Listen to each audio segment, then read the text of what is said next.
Hello and welcome to Show Up, Stand Out online visibility series for entrepreneurs. My name is Juliet Stapleton. I'm a visibility strategist, and my guest today is a wonderful Danielle Fitzpatrick Clark, a #1 international bestselling author, speaker, and the Better Than a Blueprint business coach for influencers and entrepreneurs. Hi, Danielle. Welcome. Hi, how are you doing? I am absolutely fantastic. How are you today?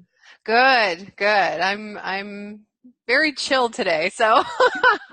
Great. That's the energy that I need today. I am very hyper now. So let's just see how we can, marry this. I have so much to ask you because, guys, Danielle is an extraordinary woman. She started like all of us, from a business that she had for a while, went online. And then in the last year and a half, she's built an audience from zero pretty much to over 32,000 people on her list, plus, social media, plus everything.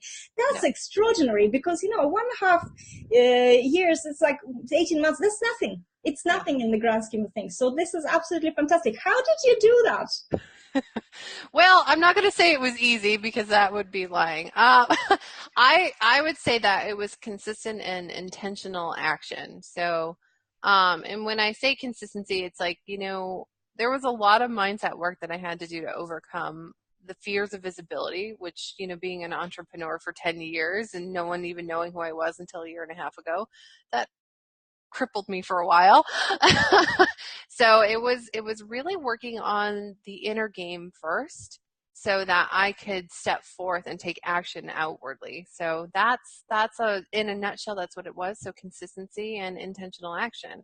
The third thing I'll just throw in there is a connection. So I like people and I like connecting with people, and I make sure that I do that connection piece and I have something wonderful to offer them, and then they follow. They come into your circle, whether that's liking a Facebook business page or grabbing one of those freebies and watching that and on your list, and just that consistent connection with them in some format. So whether that's Facebook Lives, Facebook Lives are great, having a group, email's great too, and then just putting stuff out there that will resonate with those people that are meant to work with you and meant to be within your circles, within your tribes. It's an interesting word, consistency, isn't it? Because I think that when a lot of us, when we start, we don't realize what consistency really is, what sort of the realistic expectation for anything to work out. You know what happened to me actually the other day? I have a cork board here, and I have I wrote a 5 to 10 years plan. Good. Last April, I did it, and I kind of forgot, even though I didn't forget it's there, but it's not that I'm looking at it. I didn't do all this, like looking at it every day and focusing and everything. It was just there. And all of a sudden, I was clearing something, and it became more visible. And I started reading it, and that's 18 months from now. And I'm looking at that, and I'm thinking, oh my God, I had no idea I'm going to have an online business. I just said I want one. I had no idea that what I'm going to be doing. And now, right now, I'm already maybe, more than halfway to what that goal was trying to achieve. And looking back, then I'm thinking 18 months is nothing. Yeah. But back when, let's say last summer, when you start, it feels such a long time. Yeah. In your opinion, how do you, in terms of these expectations, when you start being visible online, what in your experience as well would you recommend? Oh, so are you talking about when you're actually planning out your business a couple years ahead? Well, let's say if you're saying we need to connect consistently and we need to produce content consistently, and I'm there, and I'm just started. I have no clue how online world works, so I'm saying consistently. So if I do it once a week, right? How long do I have to do it? If I do it like 3 times and nobody still comments on my videos, what am I going to do? So, okay. So there's a couple different things here. So as a rule of thumb in marketing, I usually tell people a third of your time should be marketing yourself in some way. So yes, a third of your time. Now, it's also important to market yourself in a way that you love marketing yourself or you're willing to work at to get good at. So it's one thing to say, all right, I'm going to market myself and I have to do LinkedIn and I hate LinkedIn or I hate doing Facebook Live. That's if you hate it and you have that strong of a push against it, that's where you can kind of take a step back and like, okay, well, I'm not going to force myself to do something I hate doing. But what do I like doing? And I can still get out there and market myself. Some people like just the one-on-one connection with people. They like to go into Facebook groups and say, hey, I love what you posted. You know, here's some little nuggets that I can share with you. And that's how they like to connect. That's still marketing yourself. So, you know, first thing is set aside a third of your time to market yourself. Second thing is identify what you're really strong at when it comes to marketing yourself. What is it that you really love doing? And then, you know, the third thing is just put it in your calendar. Put it in your calendar, put it in your weekly plan, set a timer. Setting a timer is great for Facebook too, because we can get kind of lost. But if you have a time limit every day and you have that timer that goes off, then you have to go in and get out. That's right. There's a company that I use sometimes called FocusMate, focusmate.com. It's an international company, and you can just book yourself in and work for 50 minutes with somebody. You don't really interact because they're doing their own thing. You're doing your own thing. Yeah. But it's the accountability, and it really works. And with Facebook especially, you know, guys, if you're doing something on Facebook, stay away from newsfeed. The newsfeed is where you get it. This is the kind of like that sinking hole when you go into your newsfeed, unless you have this task where you need to interact with someone. Then you put yourself like a 5 minutes timer and you go and you interact, you quickly go through that, done, and don't go back. Absolutely. And I love that there's that. Oh my gosh, that's amazing. I didn't even think of that. But whenever you are going in and doing something, it's so important to focus. You get so much more done when you can just focus, like, this is my intention. This is what I'm going to do. And you go in and then you move on to the next thing. Like, that's probably the number one thing I can tell you to do every day is to focus on the task at hand and give yourself a time limit to get it done. And if you can't get it done, then you're going to have to make room tomorrow or later in that evening or something. But that's part of what gets so much done during the day is a focused attention. So, and I just like to say, I'm like, a third of your time should be marketing. And if you're launching something, you're going to want to increase that marketing to, I usually do 50%. So 50% of my time is marketing, adding value if I know I'm going to launch something in 4 weeks. So, that's true. I have periods where I use 80% of my time for marketing and creating. Creating content, which is marketing as well, but it's also content as in, you know, it's a adding value. But 80%, and when I say to somebody, you need to spend 80% between, you know, marketing yourself directly or creating stuff, even if it's for your paid courses, it's still something. And they say, how is that? How can you manage that? Well, you know, because you are looking for clients online, that means that you don't have clients online or enough clients right now. So that means you have some time. And if you reorganize how you work with your clients right now, I'm sure you can find time to market yourself. You just have to be smart and not get sunk in. I apply a method. Well, not a method, but a principle, you know, how important it is for you. Are you making money with this? You know, so you have to think about either making money with it right now or making money with it sometime going forward, like a video is a money-making activity, or even writing a blog, provided that blog has any kind of opt-in or something that you can capture person's email. Other than that, it's kind of a hobby. I don't think it's a money-making activity. And when I look at my list from that perspective, it's very easy to decide what to do and what not to do. Yeah, and you know, and I like to tell people, I'm like, it's okay if you're not at the point where you can delegate stuff. Like my solution is like when I look at how much I need to market, then and can I do that and my current client load and the other projects I have going on, I kind of lay it all out. I'm just like, well, how much of this can I delegate? What can't I delegate? And you know, what needs to fall back? And I'll usually find lots of things that I'm like, you know, I don't have to commit to that project, or I don't have to commit to that project. And man, there's so many different projects to grab onto and partnerships. But it really does come down to delegation if you can, and if you can't, then you just have to be really good with your scheduling. And you get super creative about how you're marketing yourself. You don't have to do it all yourself either. That's the other beautiful part. You don't have to you don't have to market yourself. You could find some affiliates. You could find affiliate programs, having Yeah. people promote for you and you promote for them when it's their launch. That's a great way to market yourself more and expand that reach more. You can do what you're saying, and you can utilize blogs and have those lead into stuff. It's just getting those processes down, and thinking much bigger than I have to do it all myself, because we can get into this tunnel vision of, oh my gosh, I have to do it all myself, especially when we're starting off, right? Like there's so much to do, and then overwhelm sets in when it's really just breathing, taking a deep breathing and coming into center, grounding yourself, and just like, okay, how can I problem solve this, and where can I let some things go? And you'll feel that too. You'll feel an immediate lift from your shoulders almost. That's so true. That's so true. A friend of mine calls it decommitting from projects. Now, even if I get on the call and somebody, I can see that they want to collaborate or they want me to be part of their membership or anything. Yeah. And I know that no matter how I love the person, I probably will have great time as part of their membership, but it's something that within the commitments I have right now is going to take my energy and my focus from what I need to do. My advice as well to those who start, guys, do much less consuming. Even if you don't know and you feel like you need to learn everything, do a little bit of less. Just consume as you need to consume that. Don't start buying courses. That's a mistake everybody makes.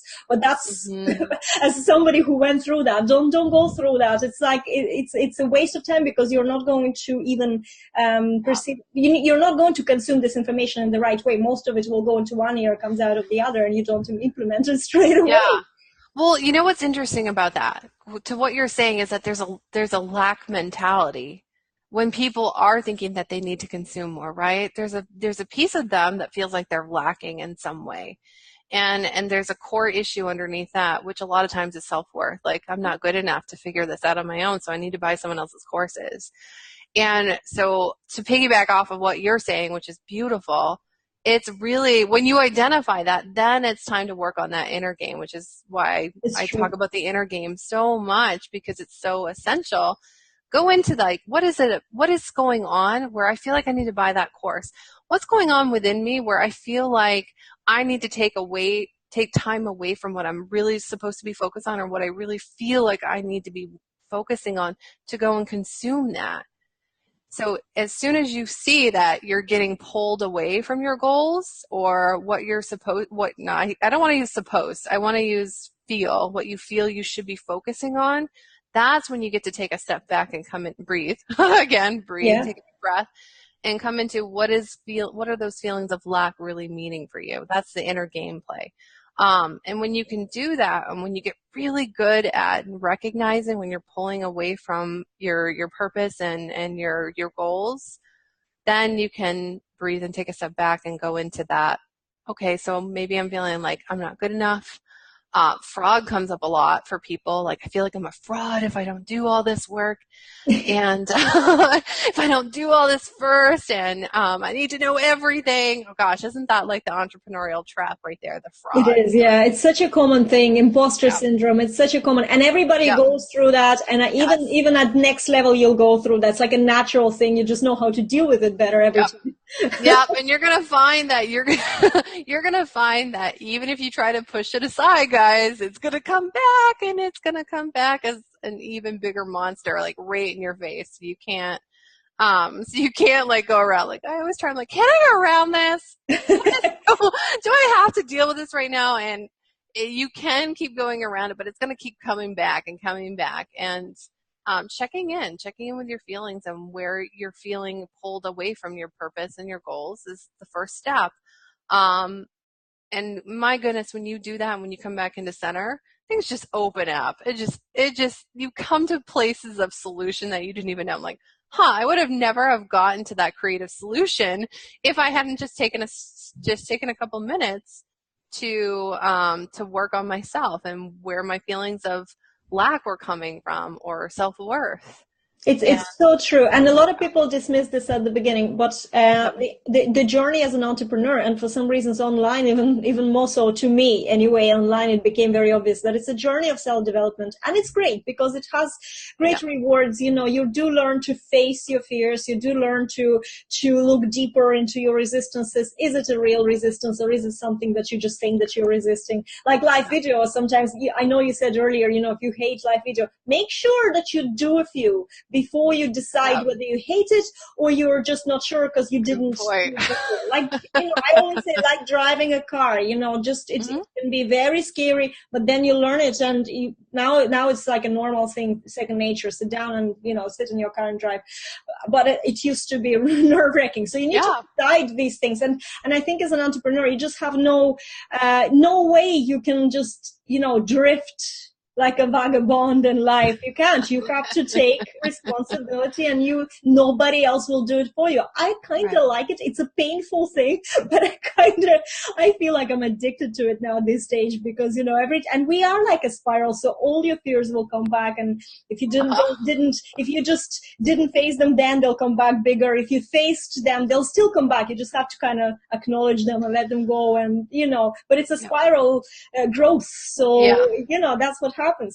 Yep. Before we're actually kind of went off track to what we wanted to talk about, but I want to touch upon this before I let Danielle go. It's to do with another question a lot of people who come online have, and it's how to find clients online, how to target. What are my ideal client avatar? This for me it was extremely confusing combination of words. You know, I think just this combination of words didn't let me understand what it was or who it was.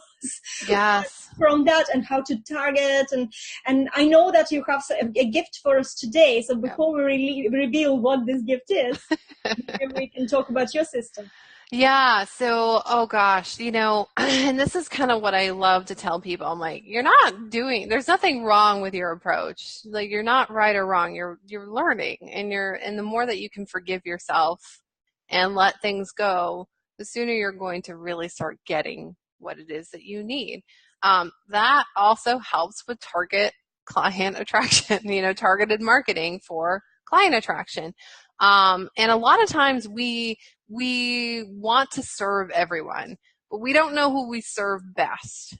So I like to tell people, like, know who you serve best and not just who you can serve, because that's the thing. We can serve a wide range of people in different areas of their life, especially, multi-passionate people like you and me, where we have a lot of different things that we love doing and we can help people with.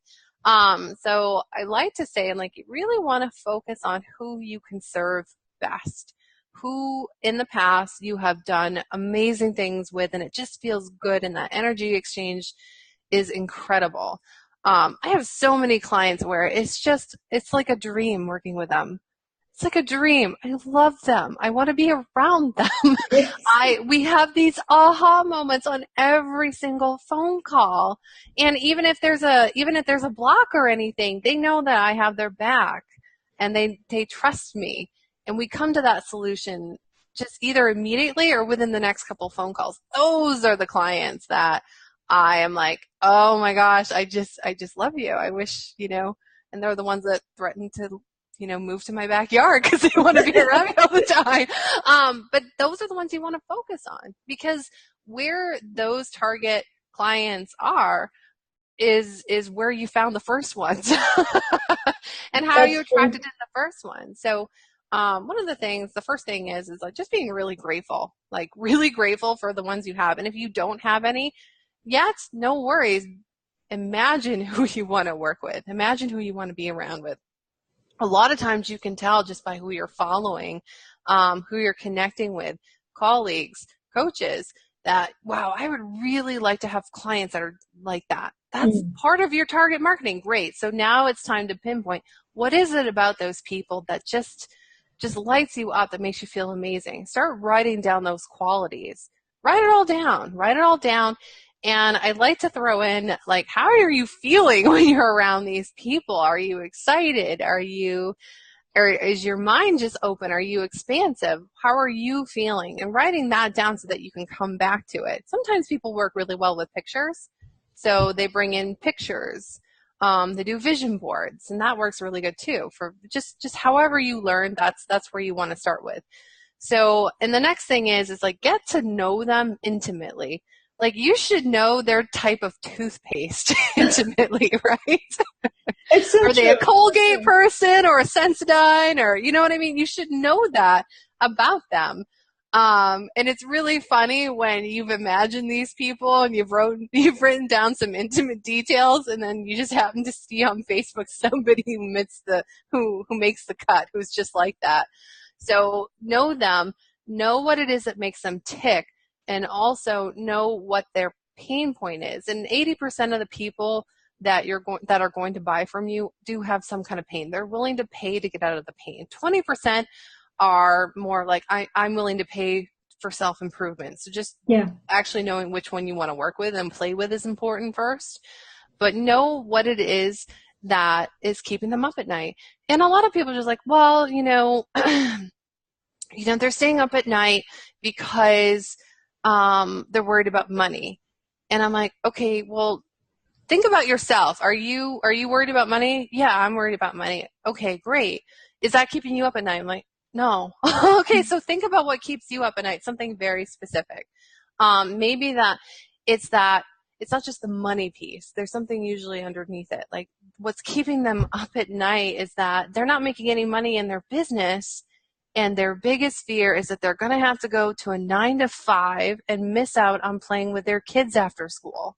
Mm-hmm. Now that's what keeps them up at night. Not so much the money, but it's the result of not having that money that's keeping them up at night. Oh my gosh, I can't imagine going back to a cubicle. I just can't do it. That's the good stuff right there. That's what you want to speak to. And that makes a much more compelling article, story, email, Facebook, where are you worried, or is what's keeping you up at night the fact that you may have to go to a 9 to 5 and you're going to miss out on plays, on your children's field trips and that stuff? That's where it's really going to hit them, like right here in the feels. So you want to know them that intimately and take it a step further, or not so much a step further, but a layer underneath. Like I like to think of money, that's a symptom. Underneath that is more of the core. So get to the core of it.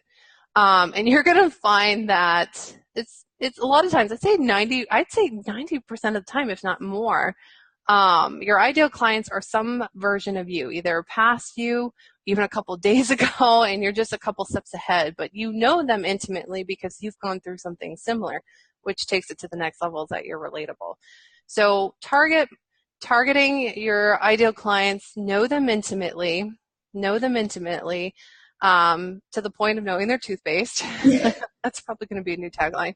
And really dig into their pain, not just the surface layer pain, but the core pain. And what it would look like, and here's the last one, what it would look like if they don't work with you. That's the other thing. The cause and effect there of if you don't step out, if you don't shine and show them that you can help them with that pain point, what happens to them? Like this one that we're talking about, which is the 9 to 5 person, they're going to have to go get a 9 to 5 and they're going to miss out in the next 2 years until they decide to come back around and work with you. So that makes a lot of things easier. The attraction part of your target audience, your target market, that makes it much easier to attract them in, and then it makes it much easier to enroll them, to sell to them. Yeah, and a pleasure to work with. So you have a ongoing reward from all this. And it's true, a lot of people are just so afraid that somebody's going to miss out on their goodness. But that somebody is such a mismatch that you're not going to enjoy working with them anyway. Yeah. That's the bottom line. So you have a gift for us that's sort of like directly leading from this. Yes, I just gave you guys a little teaser. So I have a webinar on why your targeted marketing is targeted. And it goes through that in 3 steps. So I believe you have the link. I can't think of what the link is right now. No, that's okay. And I wouldn't even have attempted to say this link that you gave me, but I'm going to put it in the comments or in the description of this video, guys. So you can click on that. It's a free masterclass, enroll, and whatever we were just discussing, it's going to be just discussed a little bit in depth there. So definitely. And I know, before I let you go, there is something happening this week that's very very exciting to do with. Oh, that's right. Oh, yes. visibility. That's right. We're launching your interview for Light at the End of the Funnel. So my podcast, Light at the End of the Funnel, and we're launching season 2. And Juliet she's the first one. She's your first one on Thursday. So you guys can gain access to that. We're on iTunes. You can just search Light at the End of the Funnel. And our season 2 is launching, and it's all about impact. Perfect. I really enjoyed, and I'm so delighted I'm the opening act as well. So this is brilliant, guys. So this is Thursday, and before now on Thursday, go and take that masterclass. I said don't overconsume, but this is an important bit of consumption you need to do. It's a pretty short one. It's just like go take a cup of tea or something.